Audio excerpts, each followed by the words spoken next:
આજે ગામ અલવરથી સરપંચ ઉમેદવાર રતનભાઈ નનોમા માટે ગ્રામ પંચાયત સારોલે અને અલવરના યુવાને વડીલ મને ગૌરવતા હોય ત્યારે કેવું ગવાય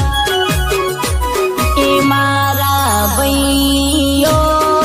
રે મારી બહેનો રે આપણા રતનભાઈને જીતાડો રે આપણા રતનભાઈને જીતાડો રે